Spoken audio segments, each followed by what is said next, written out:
Impressive, isn't she? The relentless hunting shadow of the Knight of Naga Drums. The last thing many an Orokin lord ever saw. Voruna, she-wolf incarnadine. The heart of the pack, hunter of godprey. We remember her as a primal horror. The pitiless devourer, stalking burning cities of white and gold, slavering for godflesh. This was not always so. Once, Voruna was the obedient guardian of the Circulus, the holiest of Yuvan temples, upon none other than veiled Lua. Like a loyal beast, Voruna would roam Lua with her 4 steel-maned wolves, the stealthy Dainar, invigorating Raksh, the stalwart Lycath, and the fierce Ulfron. But what they were sworn to guard was perverse, wrong. In a ceremony reeking of Kuva, the Orokin candidate would force their consciousness into the new chosen body, the Yuvan, consigning the mind of the hapless former owner to oblivion. They call this life-extending process continuity. Executor Tuval was one of the ruling 7 and head of the Yuvan clerisy, high-ranking officiators who enacted the hideous ritual, all of whom were now all dead, torn apart, all save for Tuval, now a man pursued. He abandons his family to that night of horrors, his friends to the flames, and whips his slaves to ferry his decrepit, dying body to his personal ship. Destination? Void-locked Lua. Purpose? To initiate one final ceremony.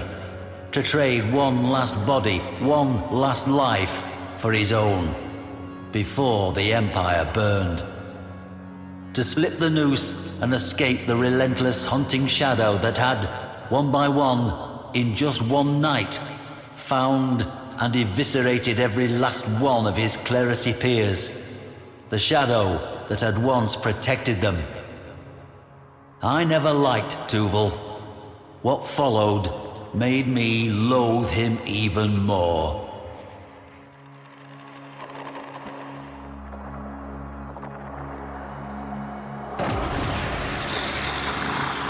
Here is Dainar, the Shadowed. He gave Voruna the gift of stealth, that she might only take by surprise, but never be taken. Let us speak of what made the Circulus special. The first Void Conjunction. It came suddenly, steeping Lua in malevolent, lashing void stuff. Within the moonplasm, thoughts took horrifying physical forms.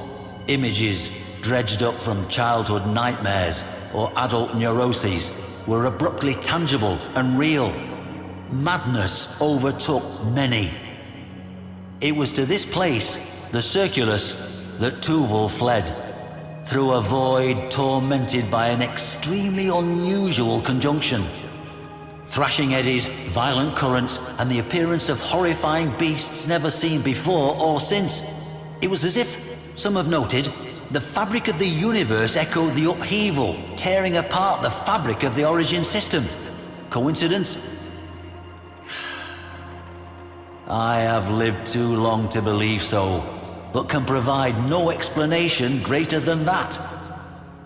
Hoping against hope that the void would keep the shadow that stalked him from picking up his trail, Tuval touched down upon the powdery skin of sacred Lua.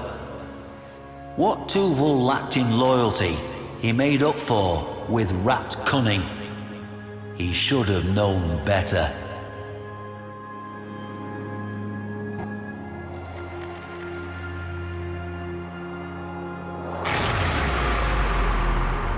It is unclear precisely why Lua is a site of very special void conjunctions, but enacting continuity within the Circulus and Uvarium thereupon guaranteed a safe and strong transition, so long as certain rituals were correctly observed. A privilege reserved only for the Seven themselves. Imagine the scene as the innocent Yuvan would have witnessed it. The vivid insanity of it all. The appointed soprana bridging the gap between worlds with her song. The Orokin executor shrilling the ritual words. The bone-white void creeping in on all fronts. The kuva steaming scarlet in its glass bowl. And the imposing wolf giant, Voruna, pacing the perimeter, 4 loyal wolves at her side. This wolf you see here is Raksh, the defender, Varuna's own loyal guardian, as she protected her Orokin overlord from whatever madnesses the Void Conjunction would bring, of which there were many. And on that night, Tuval had no such guardian. Quite the opposite. Now, Tuval would need flesh into which he could pass, but the shipments of fresh young bodies from across the system were no more. Tuval, we will see, had laid a dark contingency. Rat cunning, as I said.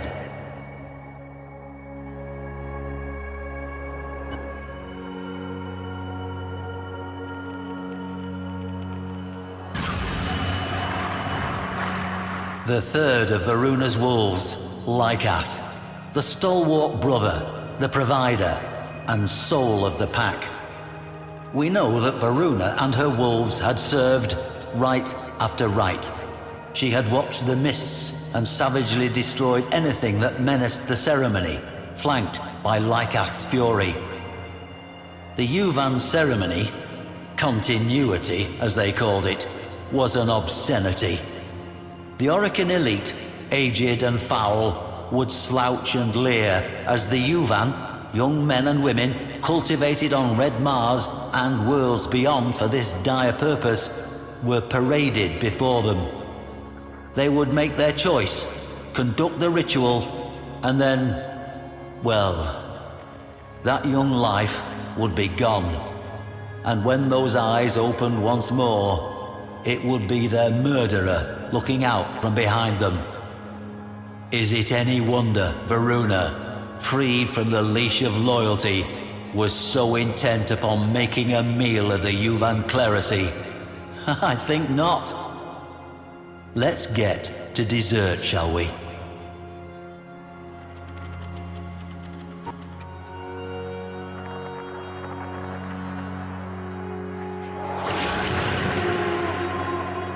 Behold, Ulfrun the Fierce, the most formidable of Varuna's sept. Executor Tuval scrambled to set up the ritual room. This time, the ceremony was different. Instead of a soprana, there was a mere mandochord playing automated notes. And instead of the prepared Yuvan, there was a most unusual cryopod containing a young child sleeping peacefully. The aforementioned contingency.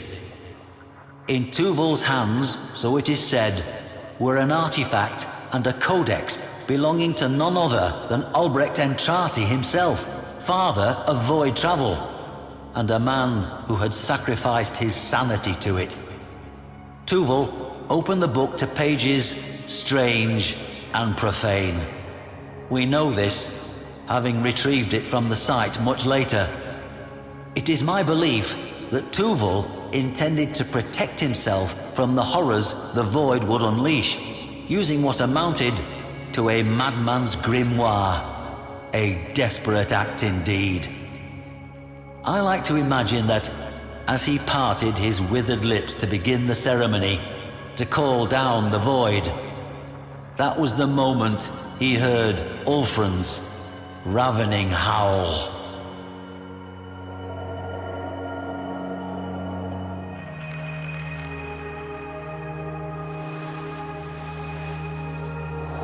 From void signatures, evidence at the site, and what recording technology survived that once-in-a-lifetime void conjunction, I infer the following. Forgive an old man some dramatic license. The kuva was poured, the lamps were lit, and the ritual of continuity began. As Tuval intoned the barbarous versicles of continuity, a horde, the breadth of which had never before been seen at such a ceremony, massed in the gathering void. Things with 2 heads or none, lopsided, broken-horned, perhaps drawing their being from Tuval himself, as if expressions of his vice. At this moment, I believe Voruna and her pack attacked, hoping to end the ceremony before it began. No such luck. The circle's site was later found to be treacherous with the remnants of slain abominations. Voruna and her wolves tore into the manifestations, rending with axe and fang, while Tuval droned on, panicked. The pack hacked and tore their way through the throng toward him. Why was Tuval not the first to fall? I cannot answer. Perhaps Albrecht's work had something to it, or perhaps those beasts simply understood that this wretched old man was the only thing keeping the door open for them. Tremors shook the surface of Lua, and a great cry rang out, like that of a mother crying for her children. Tuval sweated. The kuva trembled in its bowl. Voruna was relentless, demons falling to blade and fang. But it was not enough. The hordes of the void are without number, and this one, if hell has a hell, then those monsters knew it well. Gentle-eyed Raksh was the first to fall to scything blades. They killed Lycath next, then Dinar, and Ulfrun last of all. Voruna had howled many times before, in hunger, in anger, and in triumph. But now, for the first time, she howled in grief.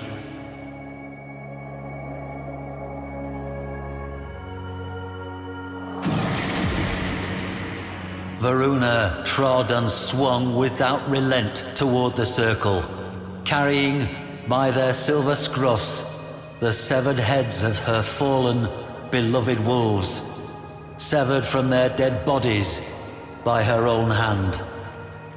With one last ululating cry, Tuval's ritual reached its peak.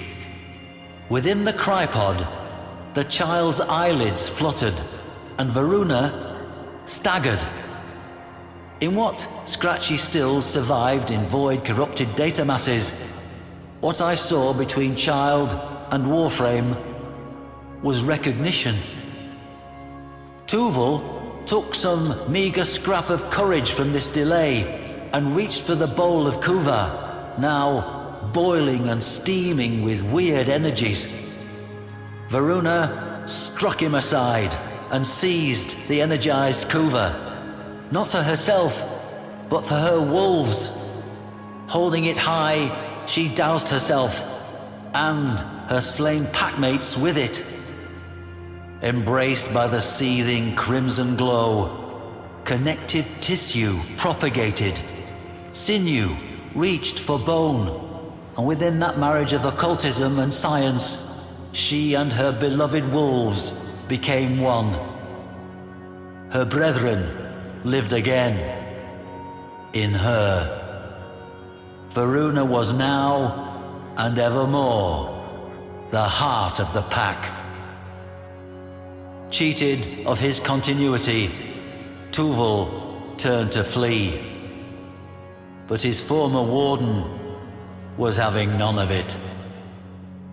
Those who came after found nothing but gnawed bones, some of them unusually long, twisted within shreds of white gold raiments. Good. I did salvage one final image from those void-corrupted data masses, however. That of Voruna herself, striding back toward her craft. The child cradled in her arms. Curious.